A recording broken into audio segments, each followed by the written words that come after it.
Welcome to Hermit Woods, where there's a story in every bottle.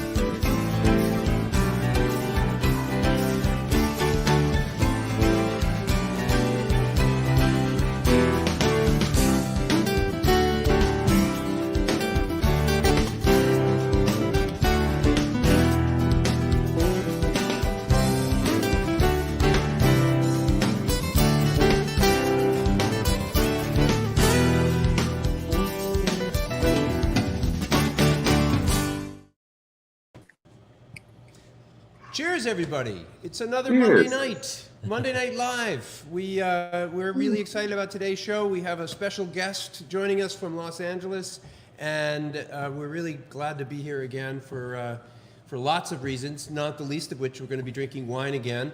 And joining me here today in the studio is Ben. Most of you probably know Ben already. He's been on our show before. He's our assistant winemaker here.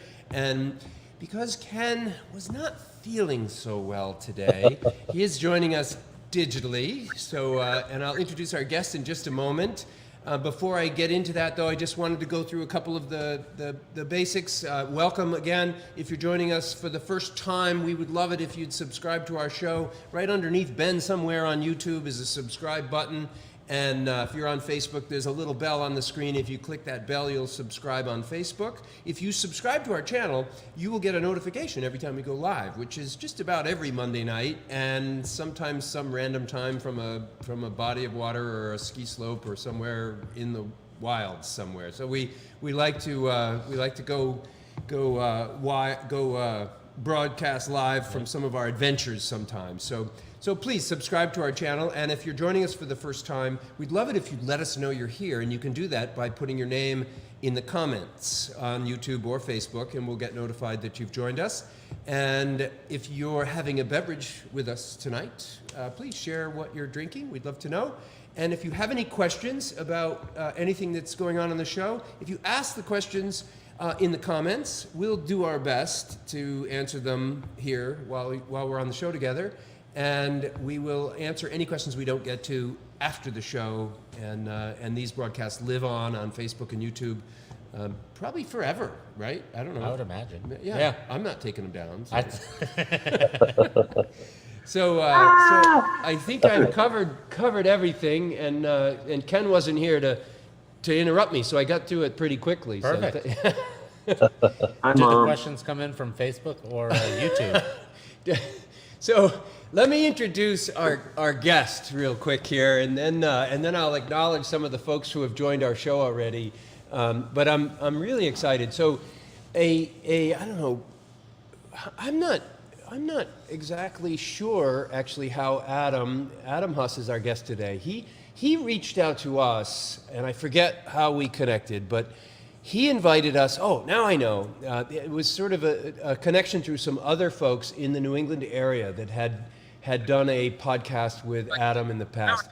Adam runs a podcast called Beyond Organic out of Los Angeles, and has had the opportunity to interview some really wonderful people all over the world on the subject of wine, organic wine, and other things. I imagine we'll get to learn a little bit about that. And we had the pleasure, Ken and I and Chuck, of being part of his podcast about a few months ago, and it was fun. We had a great time. We learned a lot. We just really seemed like we got along great. And then as a result of that podcast, we got a chance to meet some really cool people who heard the podcast and reached out to us. I don't know, Adam, if you know, we had a group out of what was it? What island is it? Block Island. Block Island. Yes. Who were getting started with a new project down there, and they were super excited about what they heard we were doing here. So 5 of them came up and spent the weekend here, and they spent a whole night with us. We got to have dinner with them, and it was really cool. Great to meet new people, like-minded especially, who are doing stuff that we're doing. A gentleman out of Europe who's also based in the U.S. reached out and ordered some wine, wanted to learn more about what we were doing. So it was really fun. And then we exchanged wine. We sent some of our wine out to Adam in Los Angeles, and he sent some of his wine. Yes, he's got the Hermitage there. And then he sent a couple bottles of wine. We already drank one of them, sorry. And and we're going to talk about those, and we'll talk about Adam's impressions of our Hermitage when we get a chance. So welcome, Adam. Thank you for joining us. Thanks so much. Yeah, my pleasure. I second everything you said. It's great to talk to like-minded people and know that you guys are out there doing what you're doing. I think it's so great. Well, definitely. Likewise. And this is likewise the last man standing of the ones you said. So you haven't tried it yet?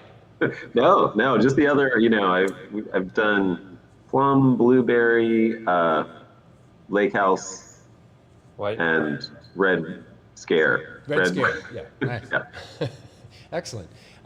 So before I start getting into our conversation with you, I just want to say hello to a few folks who have showed up on our broadcast. They're some of our regulars. They come just about every Monday, and we really love it when they do. And Priscilla's here, and Christine, thank you for coming.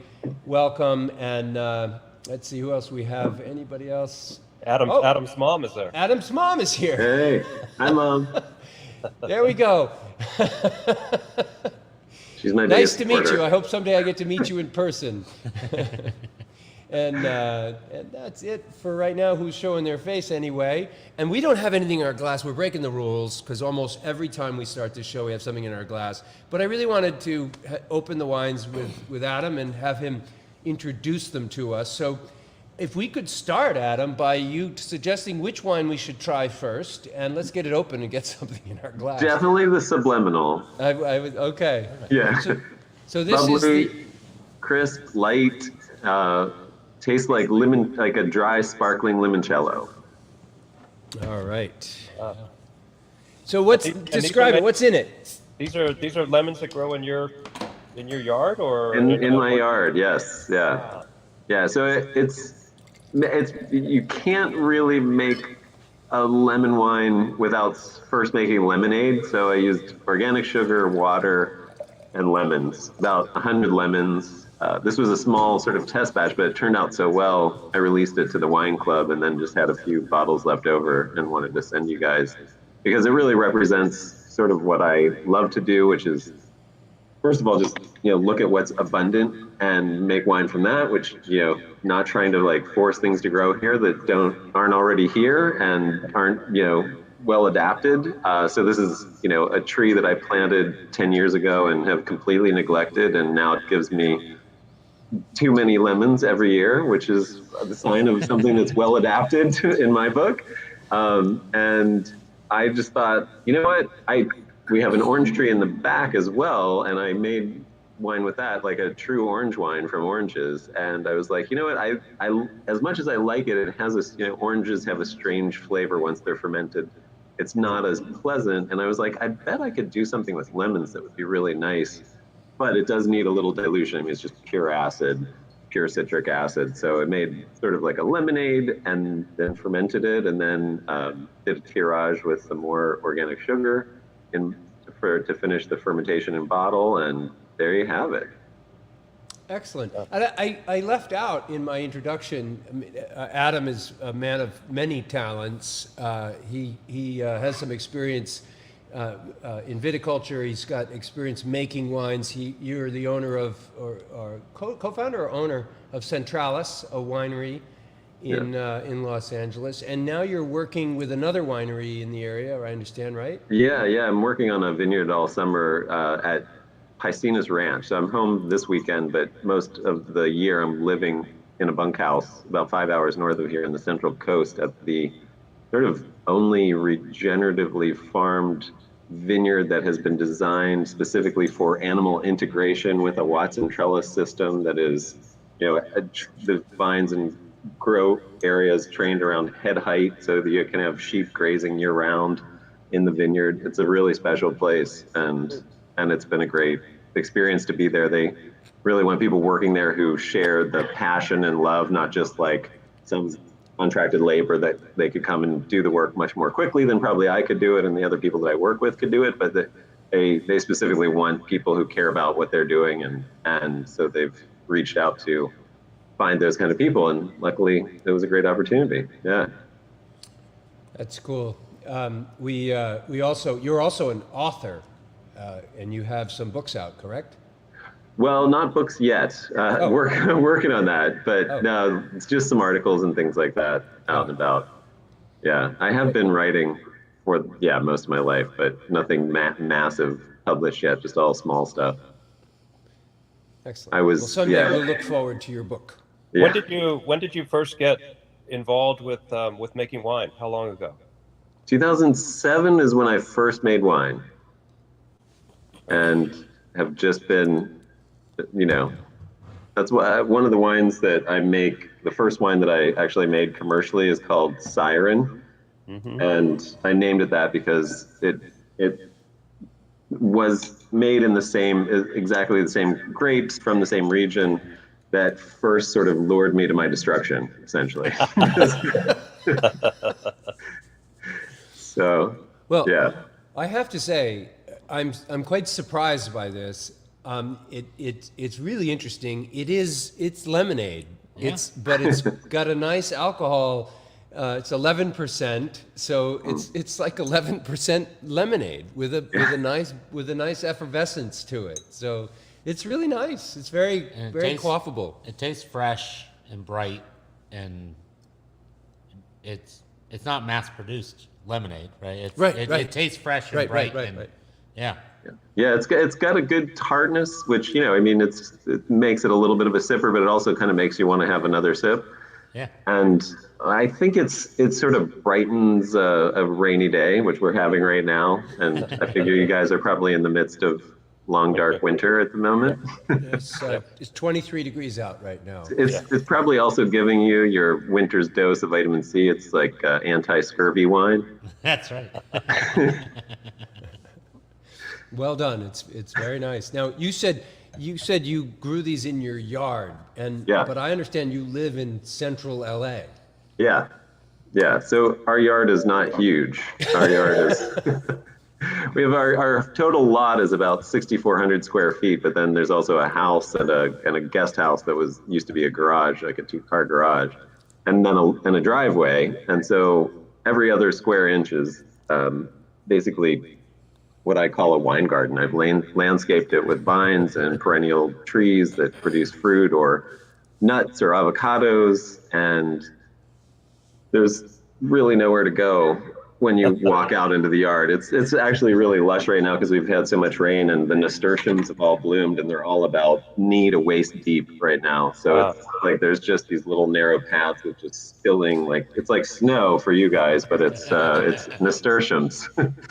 And when do you harvest the lemons? I remember I grew up in Northridge in the San Fernando Valley, and we had a lemon bush tree in our backyard, and it seemed to produce lemons year round. There was always blossoms, green ones, fully ripe ones, and ones that had dropped off. Yeah, that's the thing. They're incredible, but right now actually is pretty optimal time. Yeah, our orange tree is just loaded. Our lemon tree is loaded again. So yeah, if I was going to do some lemon wine, I better get to work soon. Yeah. You're gonna fit that in this weekend before? Yeah, I don't know. it's like I don't have that much time right now. Yeah, I'm thinking I'm trying to squeeze in a lot on these weekends home because I'm only coming home a couple weeks a month. Sure. That's what they say. When life hands you lemons, ferment lemonade. That's right. There you go. Exactly. Or lemon wine. Yeah. So is Centralas, obviously you must import fruit from other places. Yeah. You don't make all your wine at Centralas from your yard. Yeah, the other wine that you have is a good example of that. So and this one, the Siren is that I have open. I just happen to have open because I was doing some tastings this weekend, and I used to buy grapes from Santa Barbara. We started making wine, so essentially our licenses we're a tenant winery at somebody else's owned facility, and we're sort of renting the use of their space. to be able to make our wine there. And we were doing that in Santa Barbara. And then I was just sick of driving. It's about a 2.5 hour drive to Santa Barbara. And I, don't like driving that much. And so we moved about an hour closer, and we're in Moore Park now. And when we made that move, I also wanted to like reduce the driving time to all the vineyards and places like that. So we moved to local vineyards, and that other one that you have is my nearest vineyard. It's only about 50 minutes away. Unless there's traffic, then it's 2 hours and 50 minutes. But which is any time except 1 a.m. Exactly. I remember when I lived in Los Angeles. Right. But it's actually the closest vineyard that is certified organic, and it's also one of our sort of legacy old vineyards from Southern California. It's over 100 years old, planted during the last pandemic, in the 19 teens. Yeah. Well, that's fantastic. What type of grapes? They have quite a few varieties there, but a majority of it is Zinfandel. And what that is, with the Lopez Vineyard specifically, is about 300 acres of bush vines of Zinfandel that are dry farmed, even in our climate. And even in that year and the following year in 22, I think you have the 21, 22, it was not even sprayed because it's such a dry, hot climate. And we'd been having so much dry, hot weather, there just was barely any mildew pressure. And Great. So, yeah, really, really special place. And it's kind of weird. It's a place where the Galliano family has stewarded those vineyards for generations, and they just have a process that they do, and they're not really willing to adapt to a bunch of winemakers who want to pick at all different times. So they don't let me decide when to pick my grapes, basically, or anybody else for the most part. And so I get it when they tell me it's time to come pick up my grapes, which as a winemaker, you might freak out about. I mean, I did it first, but I just changed my attitude about it, because it was sort of like a realization that what I was participating in was a cultural process, and really like a true expression of terroir, because it wasn't about my ego and it wasn't about my intentions for the wine. It was about just getting to participate in this thing that's been a family tradition for generations. So if anything reflects wine from this area, I think that does. And I tend to have, it tends to be like a 15% alcohol Zinfandel. Yeah. I think I need to open it. Yeah. Yeah. That's been my favorite part of, I think, coming from the brewing world to the wine world, or at least here at Hermit Woods, where things are local and seasonal, and coming from where we can get our ingredients year round all the time, right, to, hey, it's strawberry season. The strawberries are going to be here roughly June. But you don't know what, and then it's okay, it might be this week, it might be next week, it might be, so coming from where things are, you can get them anytime, to, hey, your peaches are coming, whether you want them or not. Right. Yeah. Has been really cool. I've really loved it, and I've embraced it, and I think it's awesome. Wow. Just the smell of this right now is fantastic. If you'll notice on that label, I don't list any grapes. That's partly in service of making room in the wine world for projects like yours, where we're not trying to only buy and only taste the things that we're comfortable with and that are familiar to us, but that we just approach the wine as wine in the glass. How do I like it? What does it smell like? What does it taste like? What does it feel like in my mouth? And forget about whether it's cab or, something that we think is our favorite thing. And then that opens up for diversity, I think. It opens it up for people to mix in unknown grapes, or grapes that are new, that have been recently bred, or non-grapes, and end up with something like this, which looks incredible. Smells incredible. Thank you. How come the clear bottle? Well, that's a great question. I bought a bunch of them for first of all.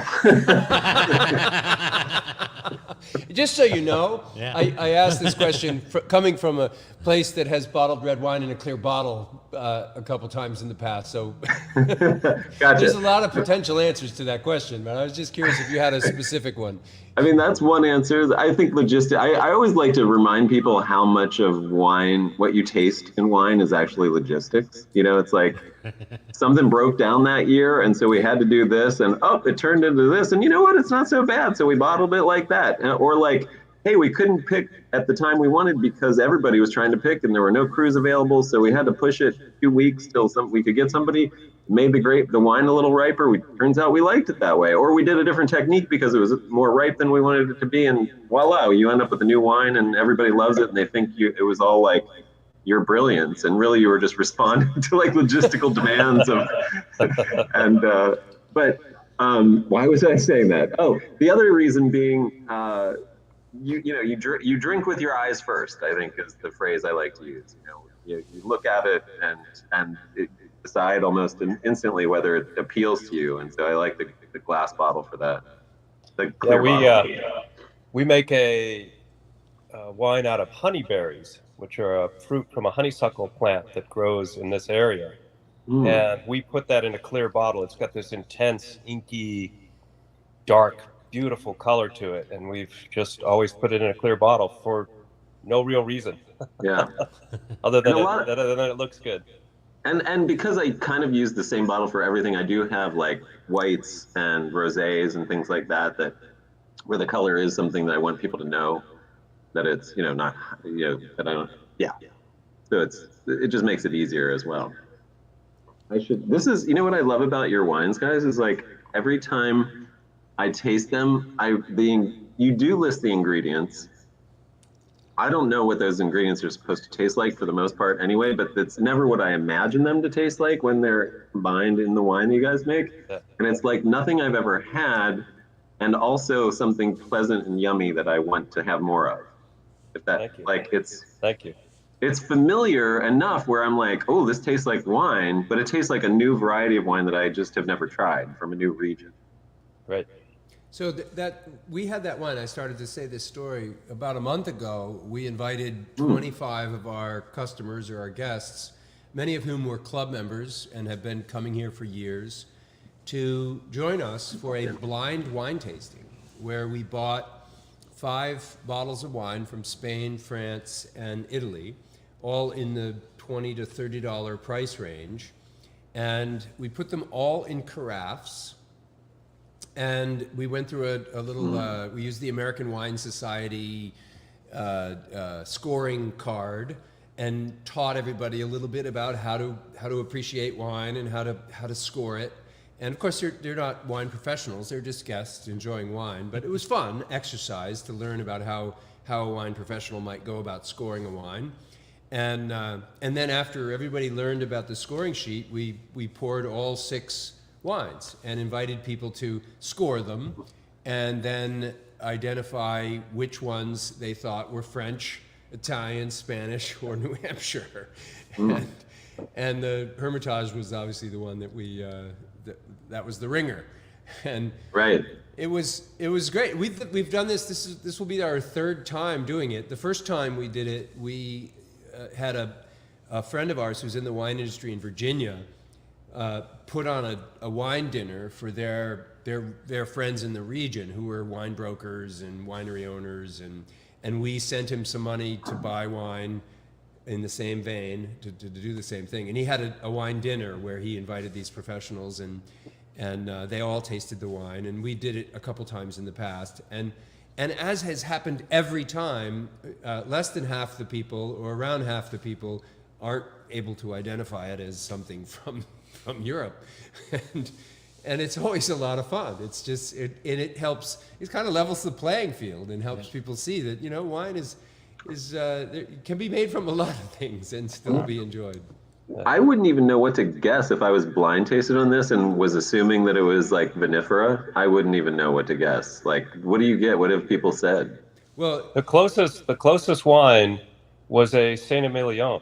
Mm-hmm. And they were really, really close in flavor, body, Yeah. All those There's almost cassis notes. Yeah, there's like the cassis, but also a little bit of that like mint that you might get, like and a little maybe tobacco. Like it's got some Bordeaux notes for sure. Yeah, yeah, that was the closest. I We had almost embarrassingly don't want to say, but I just like to be honest and let everybody know that I got it wrong. I got down to the last two. It was the Bordeaux and this one side by side, and I actually re-poured the Bordeaux, and I was like, God, I just can't call it, and I called the Bordeaux our wine. And Saint-Emilion is right bank, right? If I'm not mistaken. So it would, Merlot. yeah, so it wouldn't have as much of the tannins that you might expect from left bank. So that would, yeah, because this has some structure, but it's softer, a little bit softer. Yeah. That's nice. All of them are, as you know, from tasting the red wines we make. Yeah. The skins are really thin on a blackberry, on a blueberry, and we use a lot of them, but it still lacks that big, grippy astringency that you get from a Cabernet or something like that. Right. Yeah. But it's this one especially. I mean, this honestly of all the ones, maybe it's just it seems the driest of the ones that I've had. The other ones had almost a little bit of RS, or maybe it was just a perception of sweetness to it. But like the Lake House, or not the Lake House, the Red Scare was like that. I was like, yeah, it was. Yeah, like, that's tasted like honey. Okay. Honey based, so there's some residual sugars that can't ferment. Right. So it keeps it a little sweeter in That's style. what It is completely dry and not back sweetened, but right. it does have that effect. It reminded me of like a California red, like this is our style of like so big that there's like RS and people love that, it's like big jammy, like lightly sweet almost red. And then this Bordeaux, for sure. Like this is that. I agree that Hermitages are sort of biggest, driest, most tannic. Yeah. Even of the other reds that don't have honey, it has that big grip to it. Mm. Yeah. What gives it that like mentholy element? Love. Do you guys get love? I think it's either the mouthwash you use before the show, or the blackberries. The blackberries sometimes have a slightly minty character to them. It's almost like you're chewing on the green leaves in a briar patch. It has that Could be character the blackberry. to it. Blackberry leaf tea is somewhat minty. Okay. Yeah. I think it's from the blackberries, Adam. Okay. Yeah. I mean, it's not like it's nice. It's nice. I had a peanut butter and jelly cookie before. With milk, perfect to start off with wine. So sipping this Zinfandel is what you said it is, right? Yes. Yeah. So it's interesting. It has a really interesting nose, which doesn't align as well with the flavors, and I'm not sure. I can't name it. I don't know if you can name what it is. It's got a really interesting nose, and is it a high toned? It might be. There was a tiny bit of ethyl acetate in some of those, like a level of that, but I released it with that because what I was experiencing for the most part, I mean, maybe it varies bottle to bottle, but for the most part, I was experiencing that it just sort of elevated and lifted the fruit rather than became a thing where you just smelled EA. So what's interesting is that is what I think I'm smelling, and I'll just be the first to admit I'm terrible at putting names to things. I get them and I sense them, I smell them, I have a good palate, but I have a terrible memory, so I have a hard time connecting the dots. But that is what it is. As soon as you said that, I connected with it. And what's interesting is it's blowing off as I'm sitting here swirling and it's opening up. That character is blowing off a bit. Yeah. And it's not in the taste at all. I don't get that at all in the taste. The taste is very rich. It's fruity. Does it give it sort of an old world sort of character? Because I like VA in old French wines and Italian wines. They'll often have a little extra VA, which I think sweetens it up and makes it more complex and lifts the aromatic. But it's a fine line because it can go over. and then it sort of takes over the aromatics. Yeah. I'm getting a lot of fruit. I'm getting less the sort of old world earthy characters than I am it's not. a lot of fruit. It's not as rustic, although the whole winemaking aspect was pretty rustic. It's just that that fruit is so. It's not watered. I think there were 5 inches of rain at most that year, the whole winter that this wine was made from. When we picked, the grapes ranged from pink to raisins and everything in between, in a huge mix. You didn't get to choose when you picked? No, again, didn't get to choose when to pick. And when we started, I started destemming it and realized like all the raisins were sticking to the stems. And so then we just did whole cluster and threw the stems back in. So there's a tannic grip that comes from that, which is diminishing with age, like softening a little bit, some of the greenness of those tannins. And I think it's just a nice structural element now. But yeah, I mean, you get that whole range, I think, in that wine. You get some acidity, but you get the really ripe, plummy, jammy, raisinated flavors as well, and everything in between. And some nice dry tannins in the finish. Yeah. Dry it is tannic. I mean, nicely, yeah. Big. But it's Zinfandel. Yeah. Yeah, the tans are really nice in the flavor. Yeah, it's really, it is. It's got a nice finish. And I like, it lingers in your mouth. Those tannins stick to your mouth, so you really get that lingering character. A lot of raspberry and dragon fruit on the nose. You get dragon fruit. I think it's brighter on the nose than it drinks. Yeah. Ben has a great vocabulary. I think the nose is brighter and fruitier, and it drinks really soft and tannic and heavier than I would expect it just from smelling it. It's funny you bring up dragon fruit. Do you say it tastes like dragon fruit? No, I think it smells like dragon fruit. I think it smells like raspberries and dragon fruit. I love the fact that our assistant winemaker, who's from the brewery world, is better at this than me. I love that. We have dragon fruit growing in our wine garden here in LA, and they're one of my favorite things. I highly recommend them if you have the climate for it, because they're perfect. They're the only cactus that doesn't need direct overhead sunlight to thrive. In fact, it wants low light because it's a climbing cactus, so it evolved to get like the rays of the sun that came in under the canopy in the morning and the afternoon, and just dappled overhead light. So it really likes margins and sort of shady fence lines and stuff like that. It drapes and climbs it's very easy to grow because of that. All these like roots come out of every section of it. You just stick it in the ground and you've got a new dragon fruit plant 5 years later that's taking over your yard. Yeah. And it's so do you make wine directly out of the dragon fruit? It's the one fruit we don't make wine with because first of all, it's sometimes a fight to get it before the raccoons and possums and rats get it. And so we're always sort of on the edge of like catching them right before they, like at the beginning of the season when the first ones ripen, we're usually getting them, and then they catch on and realize that they're ripe, and we lose the last handful of them. Will they ripen off the vine? Can you pick them like a day or two before the? So if you've ever had a dragon fruit like most people without growing it, you probably aren't impressed with dragon fruit because I mean, to me, every time I would ever have it, I would bought it in a grocery store and it tasted like a jicama with poppy seeds in it. Yeah. And just sort of earthy and watery and not much flavor at all. When you grow it yourself, it's like sorbet, like it's sweet. Wow. And so we put it in the fridge, the whole fruit, and then these beautiful fruit, like these bright hot pink things, a little like lime green tips to the flames on the fruit, and then chill it and then slice it in half and just scoop it out like sorbet. And it's like a dessert unto itself, like a palate cleansing, sweet, delicious thing. Oh wait, come here. Oh, there's the other half of Centralas. Will we bring it?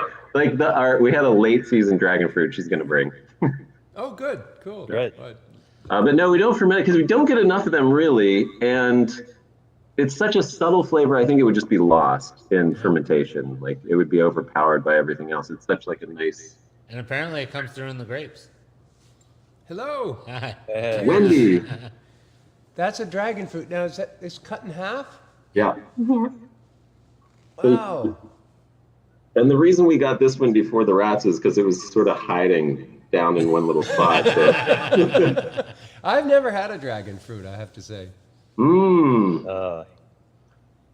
I don't know. It might be a nice addition to this Zinfandel where you've got some dragon fruit already to actually add some dragon fruit during the fermentation of your whole clusters. That's not a bad idea. I've never heard that. I never cease to be amazed by the combinations that Ken, and now Ken and Ben, which get even more interesting every day, of fruits. I mean, we have this whole palette of fruits that almost nobody in the world has ever considered putting together to make a wine, and they're downstairs like mad scientists. Let's try this. This Hermitage blueberry, elderberry, black currant. Yeah. I mean, it is pretty special, guys. This is really, yeah.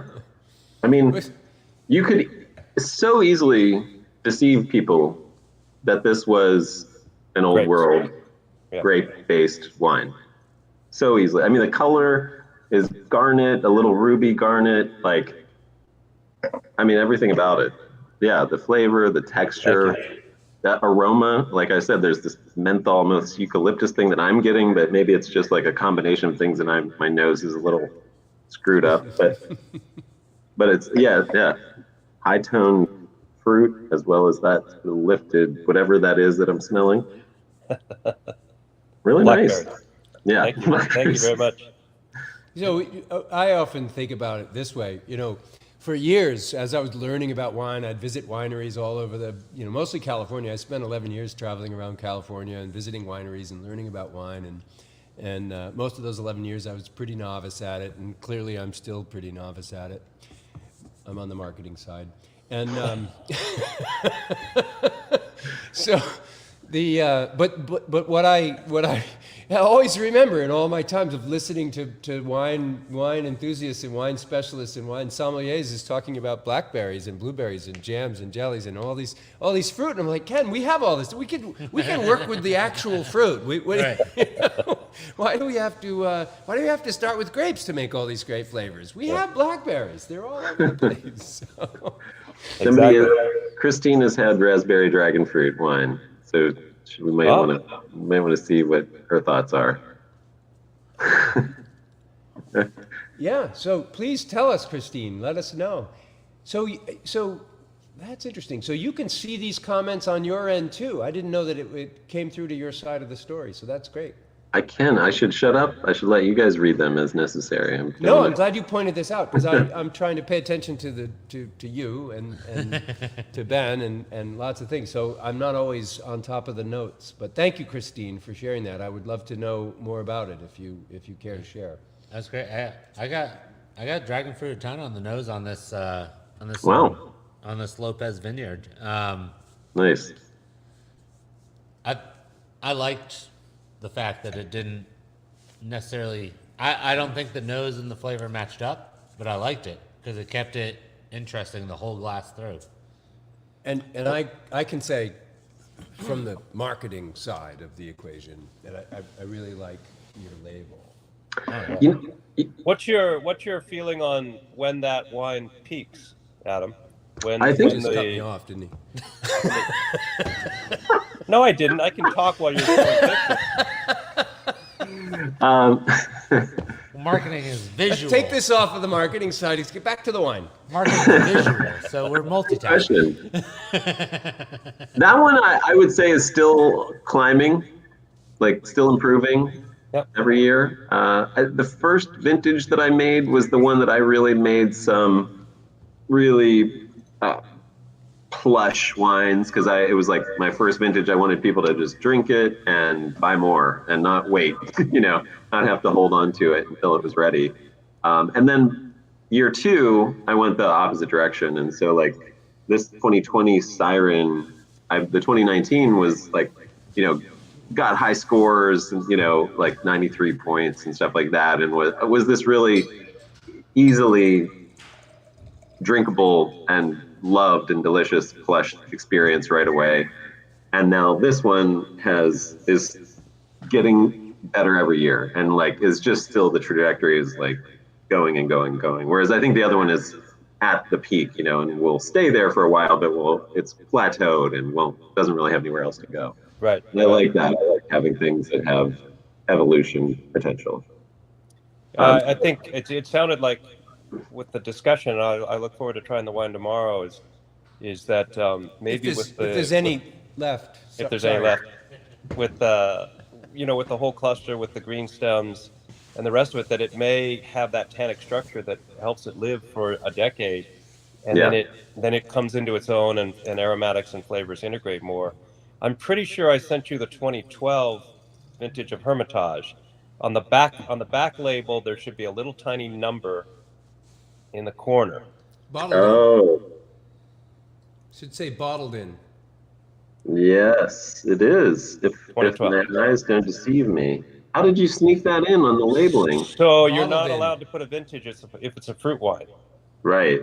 TTB won't approve it, but you can put bottled in a year, which is not when we bottled it. We bottled it in 2014. We shouldn't be saying this on a public show. Yeah, there's things legal. about. It's all legal. I do batch numbers, and they say you can't have they'll respond with a correction when you submit the label. You can't have a vintage, and I'll be like, it's not a vintage, it's an internally organizing number that we use per wine batch. But of course, batch number 2022. Or whatever. So here's an interesting, can you tell him about your little strategy? Yeah, Ken? I used to do a code, Adam, where I used the ABV as a key. So a 12.7 was a 2017 vintage. A 12.6 was a 2016 vintage. That's great. Yeah. I have this other wine that is also Lopez Vineyard fruit. I don't know if you can see the label. It's very beautiful. Yeah. See if I can do it so that it's Nice. This beautiful artist, Emily Ray. Are those Luna moths? They are, yeah. Or there's some kind of fantasy moth, as you can see them. And some mushrooms. I think those are flowers. Yeah, those look like nightshades or something. Yeah, they do. They like belladonna or something. Yeah. Okay, yeah. And this is night shine, so that's kind of the appropriate thing. I don't know if you can read that, but it says red wine approx in parentheses. And it's because I made this almost like a rosé. Like Wendy stomped it, sat for overnight on skins, and then we pressed it off. So it fermented off skins like rosé, but it did absorb enough color so it looks like a red, smells like a red, until you put it in your mouth. It's like a red. So when I submitted this red wine approx, they were like, what are you trying to do? And I explained that to them, and they were like, fine, just do it. And so got that to pass. It's one of my greatest achievements in wine so far. So, one of our greatest achievements was the fact that we got the TTB to approve that label called Hermitage. Oh, that is amazing. Yeah, good point. Very good point. we really should be careful about what we share here. It's all approved, Bob. It's all approved. It is approved, yes. They have tried to disapprove some of our labels, though, if you recall. Oh, I know. And Ben and I are working on a vermouth-like product. So that'll be fun when we go to get that vermouth-like product approved. Well, it's a vermouth approx. It's a vermouth approx. There you go. Thank you, Adam. We got it now. Adam? Do it. There's a precedent. There's a cider maker out here who does a perry called Perry Farrell, and he pushed to, I forget what he did, but the TTB wrote back and was like, "Look, we see what you're doing. Just be happy we've approved what you've called it so far." Because you run into like human rights issue, like name rights and stuff like that. But Yeah, one of my favorite local ciders. So, Adam, we've talked about for years, or specifically me, I've talked about for years, wanting to take the TTB on this concept of no vintages for fruit wines. Yeah, not even And- apples, which is crazy, Yeah, or pears, like Anything. Yeah. So I actually, we joined the American Wine Society, and we had, there is some interest. We're not the only ones. They have been in touch with, not the American Wine Society. I'm sorry. Who's that group, Ken, that we, out of Washington? Oh, yeah. It's a lobbying group out of Washington, the wine industry, Yes, national yes, lobbying yes. group. I'll look it up. I'm I'll find drawing a it. blank on their name, but anyway, we've connected with Michael. with Michael, yeah, with the Yeah. people who are part of that organization down in D.C. and they It's Michael Kaiser's Wine America. Wine America, yeah. Yeah.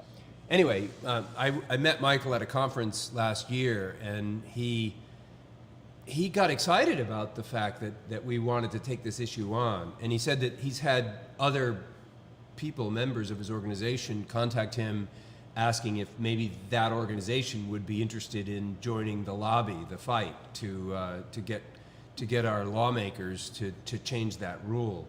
And I would like someday, if there's only so much bandwidth in my day to tackle these things, but someday I do hope to tackle that. I'd like to see if I can get somebody to help me usher a law through that would allow us to start putting vintages on fruit wines. Would you be interested in joining that fight? Yeah, absolutely. Do you know what the history is of why it is like that? Because I feel like there is a vested interest in grape producers, like the large grape producers. Yep. Yeah. So we'd have to Absolutely. fight them. So that would be a hard fight for sure. However, in the last, what I've seen anyway, since we've opened our winery in the last 10 years, is there is a really there's a new acceptance of wines made from things other than grapes, and some of the national wine magazines are actually giving space for this new category, and people are taking it more seriously. And certainly cider makers, it's the cider makers that I think were the people who were pushing Michael to do something about this. So yes, maybe that would be a big fight, and there's certainly a lot of people who would oppose it if it is.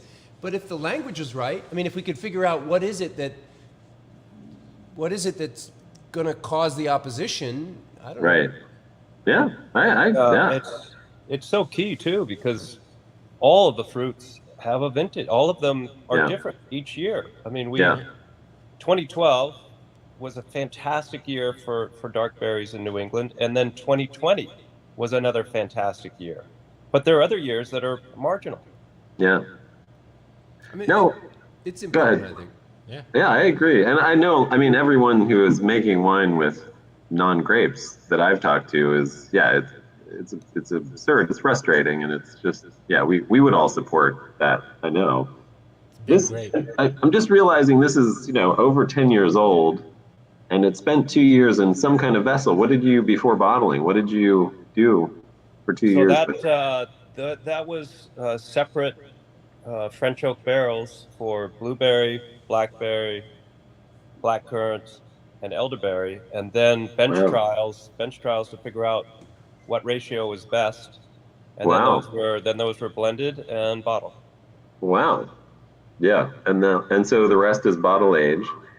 Yep, and the rest is bottle aged, and no tannin additions, no acid adjustment, none of that stuff. Trying to see what the fruit brings to the glass is what Ben and I work with stuff that has different acid levels, and then we find something that will blend together to balance it out. And it doesn't need anything. Thank you. Yeah. That's great. Thank you. Yeah, it's special. Thank you. You should know when Ken and I first started forming this concept of Ken and I and Chuck forming this concept of a winery. We were visiting all the wineries across New England and New Hampshire for sure, and some of the other New England states, and trying to explain what it is we had hoped to do, which was to try and take the fruit that grows here, but make wines drank stylistically like the wines we love from the different wine regions of the world, and meaning a couple important things. One, that our wines would be on the dry side instead of sweet, because most wines made from fruit in New England are on the sweet side.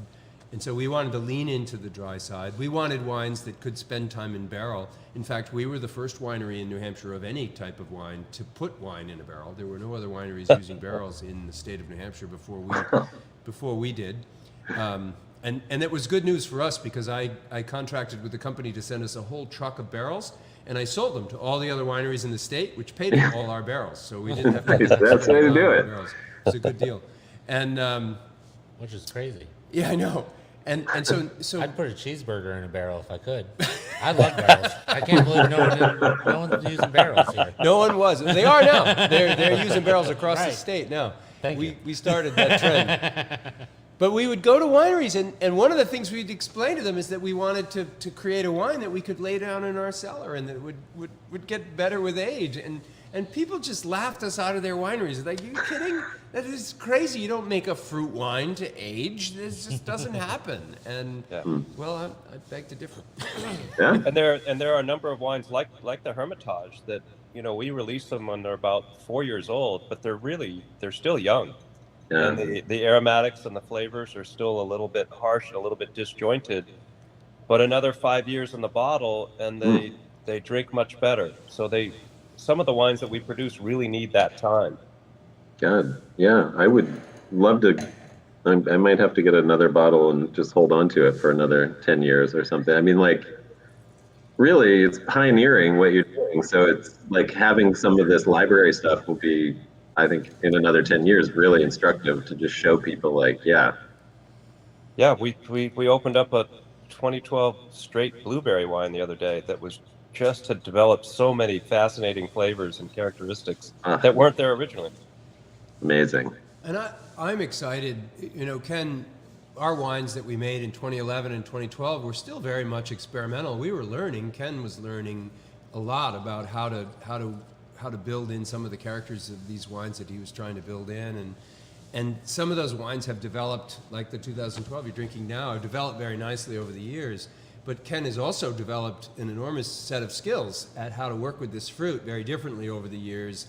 And it's super exciting to think about what Ken and Ben are making today and what that's going to look like in 10 years. There's just some, and we've agreed already, tasting through some of our latest vintages, that there's some real winners that are going to hold up nicely for maybe 10 years, maybe longer. And it's just going to be so much fun to see that, to discover that over time. I joke anyway. It's kind of morbid, but you know, the best wine that Ken ever makes is probably going to be enjoyed by somebody long after we're dead. So, because I mean, really, you can't add age. There is a certain characteristic that age delivers to wine that's really special, and when it's done right and it comes across well over time, it's brilliant. So by the time Ken and Ben perfect how to make these wines from the fruits that grow here, we're going Only Ben will get to know. Yeah, Ben will get to be know. our age. There you go. You will know. That's true. Yeah. So I'll get my Ouija board and let you know how they work. There you go. So stay tuned in, guys. Stay tuned. Yes. So we literally have just blown through an hour, which is always amazing to me. So before we get off, I have a couple things that I've been wanting to say, and one of them is that I just want to send some love to the folks at Black Abbey Brewery who sent Ben to us. That's where Ben was the head brewer for almost 10 years in Nashville. And since he's wearing the shirt and he's sporting it for everybody out there, I think we should throw some love down there to them. I love beer too, so there's nothing wrong with that. And then I just want to say, Adam, if people want to come out to Los Angeles, can they come visit you? Do you have a winery where you have a tasting room, or can people? So yeah, these are the big questions right now for me too. I'm in a weird transition, and because I'm living off-site, it's even weirder for the most of the time. Like, I'm here now, and so I have gotten a few emails lately by people wanting to set up appointments. But what is happening is like, oh, I can schedule when I'm in town, but often what's happening is I have so much to cram into those times when I'm home, because I'm only home for 2 or 3 days in a month, that I am very hesitant to schedule something that takes a few hours out of my weekend. So I'm kind of on hold right now with those kind of things. So wine is available. I'm always happy to. Can people buy the wine online through Yes. VinoShipper or something? Yeah, exactly. Oh, great. VinoShipper, and then locally, like I have a local one. So if you want to, if you're local, I think it's cheaper to buy that rather than through VinoShipper. But for the people who might be tuning in from you, it's absolutely VinoShipper. So you distribute to some local outlets. Yes. Yeah. Yeah. And if you go through VinoShipper, you can access how many vintages or how many different wines are available if we go online. That's a great question. Probably a dozen. Okay. Yeah. And where do people go? It's Centralaswine.com. Centralaswine.com. Yeah, and it's like central. It stands for Central LA South. It's like a mashup word, but only one L. So it's Central as Wine is probably the best way to remember it. I will put a link after the show. I'll put a link in the comments so anybody who's interested in connecting with you and trying your wines can go to your site directly. Right. So, Yeah, and we might be transitioning in a big way too, because we're thinking about starting a project in upstate New York. Really? Really? Yeah. So Wow. Tell us. We only have a couple minutes, so you got to Give us exclusive. You dropped so this we're- right at the end. we got some land about 20 minutes south of Ithaca. So in the Finger Lakes region, right at the edge of the Finger Lakes AVA. I think we might still be within the AVA. We might be just outside of it, but anyway, we're right in that area. An old farm, beautiful. It's like a hollow. It doesn't have a whole. It's mostly wooded, but there's maybe 20 acres that's open, and hope to do a vitiforestry polyculture project there. So vines growing in trees as living trellises rather than posts and wires. Excellent. Wow. Wow. That'll be We've fun. got That'll be fun to fermentation bring. friends in that area. Yeah, Now, does this mean you're going to be moving here? I think of ultimately, yeah. You know it snows here, right? Just I'm grappling with that reality right now mentally. I'm going through therapy. Exposure therapy. If you're going to drive 15 miles in upstate New York, it's going to take you about 20 minutes. Not Yeah, 2 I know. hours. This is the amazing thing to me. I actually just drive around there because it's sort of exhilarating that I don't have to stop every 10 feet. Yeah.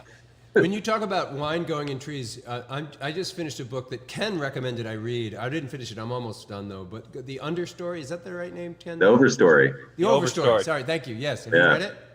Yes. It's That's fabulous. one of my favorite books ever. So great. And the source material from it, I honestly like the source material even better. If you read Finding the Mother Tree by Suzanne Simard, that's the whole character of the scientist in the Overstory. And then if you read The Legacy of Luna, that's the story of Julia Butterfly, who lived in a redwood for a year and a half to prevent it from being cut down. Yep. That was actually a true story. So it was based True on story, yeah. Oh yeah. Yeah. Both are real people, essentially. Wow. I mean, totally different, but That's wonderful. Yeah, So- it's Well, it sounds like if this place is being built, though, you could just have your quarters built on site, and then you don't have to worry about driving in the winter. that's the plan. There you go. If this was to A happen, what year treehouse, would a you treehouse, right, imagine? Adam? Yeah. What year? What year? When do you think this will happen, if it happens? I mean, it's happening. We just haven't planted anything yet, but we hope to sort of start the planting in a very small way, maybe even this year a little bit, and then more seriously next year. So Adam, if you find your way east, even if just to New York, let us know. Ken and I always like an opportunity to adventure off somewhere. So if you can come this way, it would be great to have you. But if you can't, we'd love to go your way and find our way to your door and say hello. Well, I hope I mean, I hope my dream for this place, my vision for this place is that it's already a beautiful piece of land. And like I said, it's a hollow. So where you come in, you're on this big hillside meadow that looks down across the sweeping meadow into the hollow and to the rise of the other hillside on the other side. And full of wildlife, bear and turkey and deer and just all kinds of stuff. That a fox lives in the hollow, and there's just beautiful little like tumbling stream and things like that, and it's just lovely. And I hope to make it even lovelier and preserve all of that diversity and increase it by adding a few other crops in there. And hopefully it will be a kind of place that people can come and stay and enjoy. Yeah, that's the idea. Use some more hops up in this area. Yeah. Hops, huh? Okay. I mean, I'm actually thinking I mean, I don't know. There's so many plans for this. We'll see. I mean, but yes, there's actually a whole meadow that the pH of the soil is really conducive to blueberries, very, very low pH soil. Yeah. And so I'm thinking about that and some nuts for sure. Probably, I mean, there's already vines growing wild in trees there. So there's already nature is already providing the model, and I'm just sort of increasing the number of those things that are happening. So there's a fantastic fruit, Adam, that loves growing in this area without any sprays, and it loves climbing trees, and it will produce fruit upward of 25 bricks in our short season. Is this the kiwi berry? This is the kiwi berry. Nice. Yeah. So that's excited. That's a possibility. And it likes acidic soils. How far north is your farm located from Pennsylvania? It's about 30 minutes, I'd say. 40 minutes. Okay. Yeah.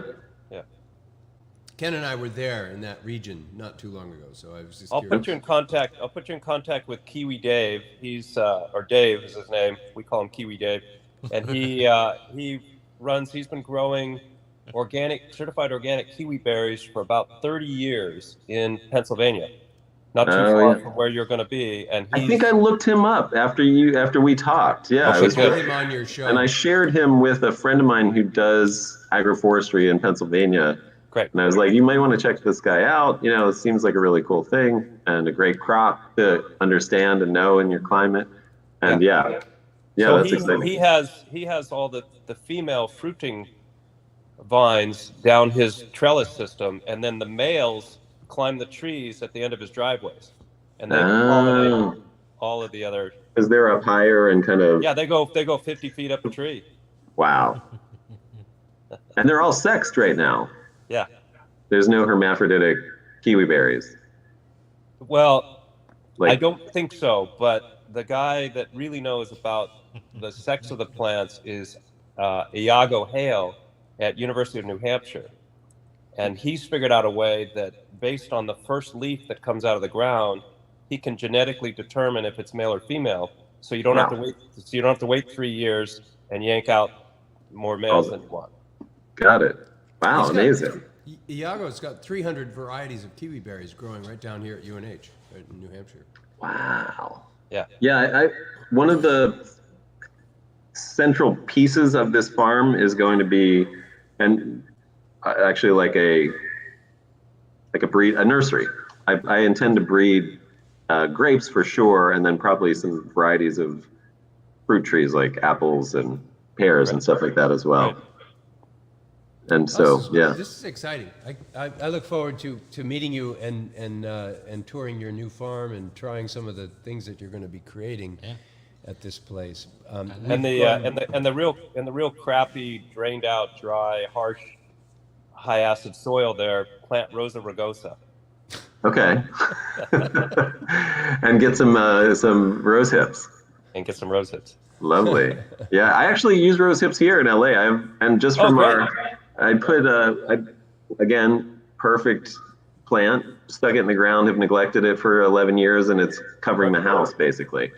So, and so I harvest rose hips from it, and I mostly just eat them, but then I actually use them in an orange wine that I made. I use that as like to add a little tannin to an orange wine.